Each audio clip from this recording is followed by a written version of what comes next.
Hello, my name is Kevin Loeb. I'm a BCBA here at Springbrook, and I'm going to be talking today about setting up reward programs. So, what are reward programs? Reward programs basically are systems that we put in place to either encourage increases in desired behavior, such as completing chores, doing self care tasks, things of that nature. Or they can be systems that are designed to encourage decreases in problem behaviors, such as physical aggression, inappropriate vocalizations, verbalizations, things of that sort. So, how do you set up a system of reinforcement or a system of rewards? There are some initial things that you need to think about before you put a plan in place. The first is that reward programs don't teach skills. So, for example, say I came into a room with a briefcase full of $100 bills equaling $1 million and a violin, and I said I would give this $1 million to anyone who can play for me a Mozart sonata on this violin. $1 million is motivating to a lot of people, but if you don't know how to play the violin, it's not going to magically make you able to do it. So it's important to realize that when you're using reward systems, that you're using them for skills that the person has already displayed. They either just are not displaying them in the right circumstances or displaying them often enough. If the person doesn't know how to do the thing that you're asking them to do, you're not going to be successful. What reinforcement or reward systems do is they increase a person's motivation to perform a desired outcome. So, how do you set up a reward system?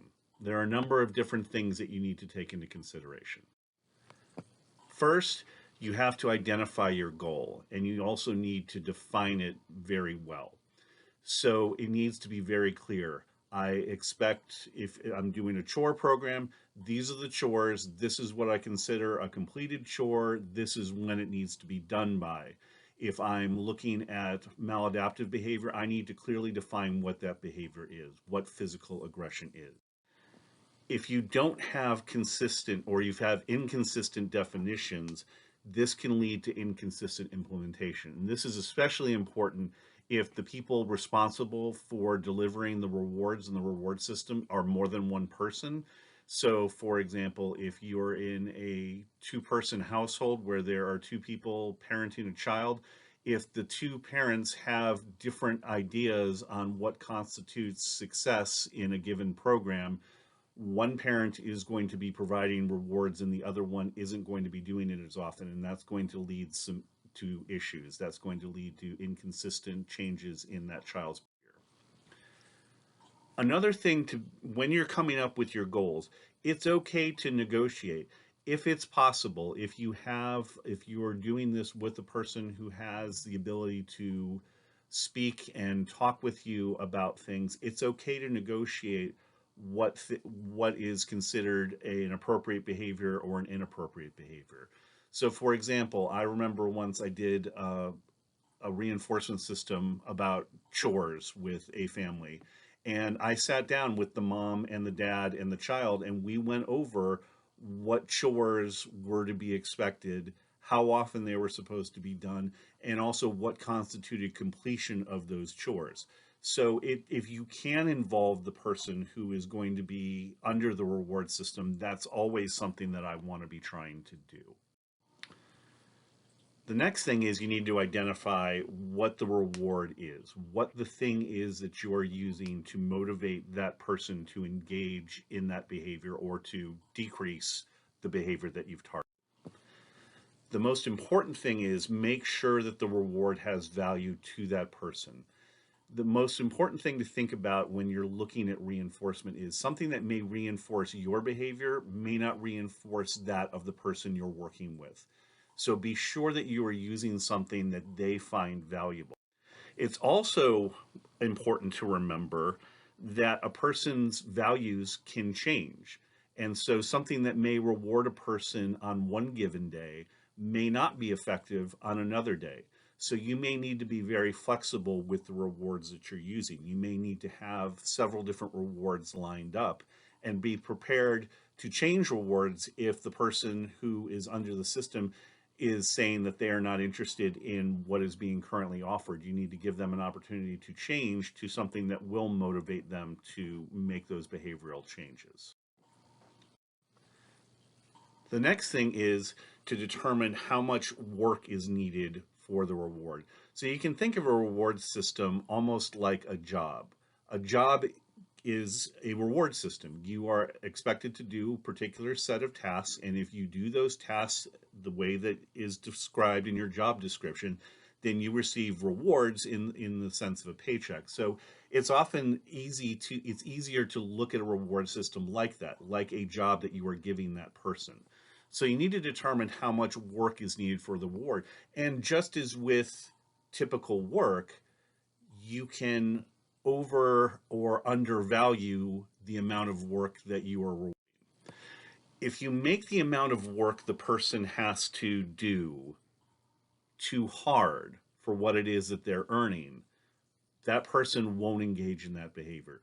If you're expecting a person to never have a problem behavior, to do 40 hours worth of chores a week, you may not be able to get that reward. You may not be able to get that behavior to occur with the reward that you're using. You need to make sure that the amount of effort you are expecting of that person is commensurate with the amount of reward that you are providing.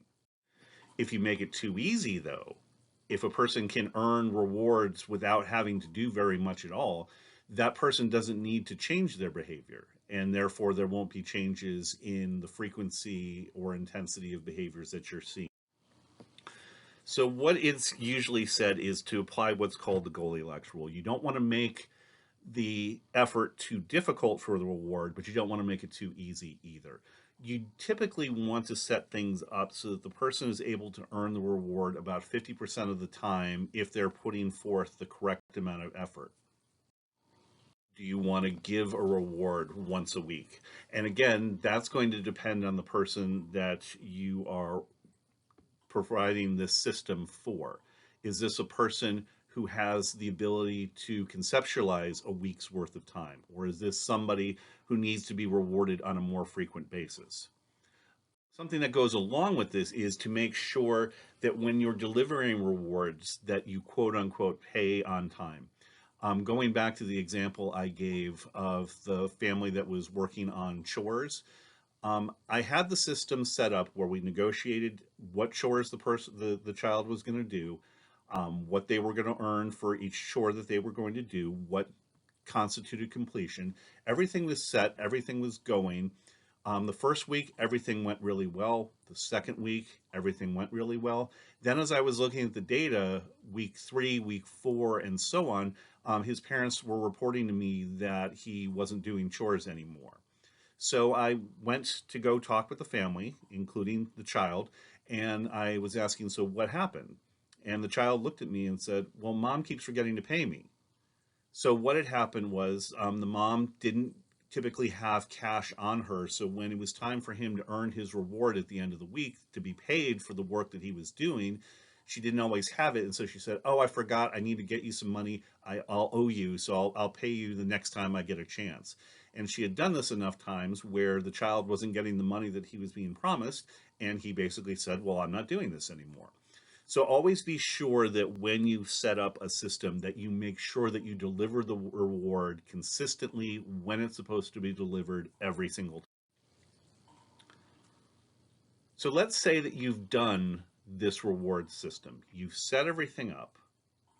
You're expecting to have some changes. You get everything lined up, you implement it, and things aren't working.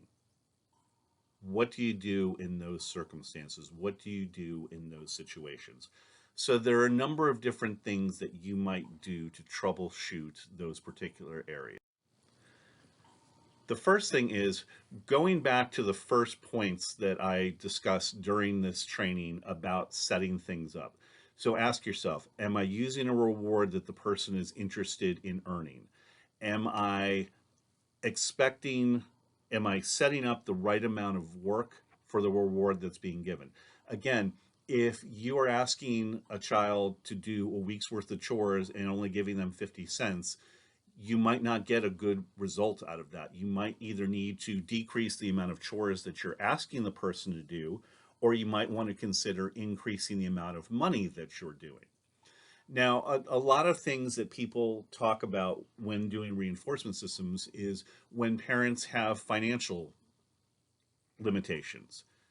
It can be difficult, and obviously, I don't expect parents to be able to just spend lots and lots of money on things. So sometimes what you might want to use instead of straight monetary reinforcement is using experiences, using things instead of I'm going to give you $30, I'm going to give you a chance to go somewhere where we don't normally go. I'm going to give you a chance to go on an outing.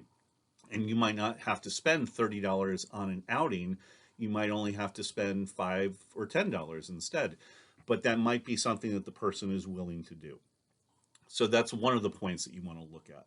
You also want to look at, am I setting my goal to be a reasonable goal? If this is a person who has 50 episodes of behavior an hour, if I set an expectation that the person has no behaviors for an entire day, they're not going to be successful because that is too difficult a goal, that is too big of a goal for them to achieve. So you might want to consider, instead of no behaviors during a day, a lower amount. So that goes back to setting up the amount of effort that you're expecting that person to do. So looking at making sure that you are paying out reinforcers at the correct time, making sure that you're giving the person opportunities to earn reinforcement on a regular basis. Those are the setup points that you want to be looking at. Again, is it too hard to earn reinforcement? That's a lot of times where I see reinforcement plans or reward systems fall apart. That there's an overly ambitious goal where the person has to basically have perfect behavior. And if we're using a system like this is somebody who probably doesn't have perfect behavior, and expecting them to change overnight just because of rewards being given may not be reasonable. The child may be very interested in doing it, but if they have a behavior multiple times a day, to be able to stop it and not do it at all might be more than a reward system is capable of motivating them to do. So you might want to set that goal to be not perfect, but less than what is currently happening.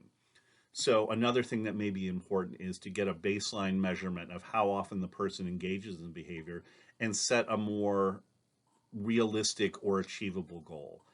Um, when you look at ABA literature, a lot of times they look at places like Las Vegas and places that use gambling and how that is a system of reinforcement that gets you to engage in a behavior such as pulling a slot machine lever. And Las Vegas could make it so that the slot machines never paid out anything. But if it was so difficult to get anything from a slot machine, no one would ever use it. So most slot machines will have some kind of payout at some point, just not often enough for them to be losing money, but enough to keep you there. And you want to be looking at the same sort of thing when you're setting up a reinforcement system. You don't want the person to be able to get it for not really putting in any effort at all, but you don't want to make it so difficult that they're not able to earn that reward, because if they can't earn the reward, it's not going to motivate them to change the behavior.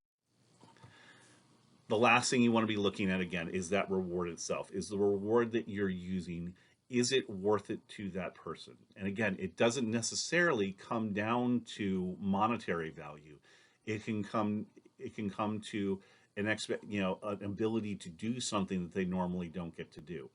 I remember once I was working with a young adult, and we were using a reinforcement system where we were paying him monetary values for not engaging in aggressive behavior while he was out in the community. And I had thought I had set everything up really well, but I noticed that there weren't changes in his behavior. And I was looking at the amounts of money that we were using, and they seemed like a reasonable amount. So I went out to actually observe him during his day and seeing where things were going on, making sure that that the rewards were being delivered properly, that the staff was doing what they were supposed to be doing. And we were going somewhere, and I remember this young adult pulled out his wallet, and it could barely stay closed because it was just full of cash. And I knew how much our reward system was paying out, and I knew that wasn't coming from us. And I asked him, just where did all that money come from? And it turns out that his father just gives him lots of money. He wants him to be able to do things, so he gives him a lot of money. So I was looking at that and saying, well, if I'm offering him $5 a day and he's got $40 in his wallet, my $5 doesn't really mean that much. So I had to go back and look at things and look at the reward that I was offering and saying, well, $5 really isn't worth it to someone who has so much money already. So what we did instead was we looked at things that he wanted and wasn't able to get. So despite having all that money, one thing that he really wanted to be able to do was go to the movies on a regular basis. And that wasn't something that he was able to do with his family for a variety of reasons. So what we did instead was, instead of giving him $5, we were going to give him movie tickets and the ability to go with his staff during the movie during our programming hours. So by changing the reinforcement, we didn't change how much money we were spending. We were just using it in a more effective way and using it in a way that made it more worth his while to change the behavior that we wanted to change. And we saw a much better result of that. So that's a quick introduction to setting up reward systems. If you have any questions, you can feel free to email me or email Springbrook. And have a good rest of your day, everyone.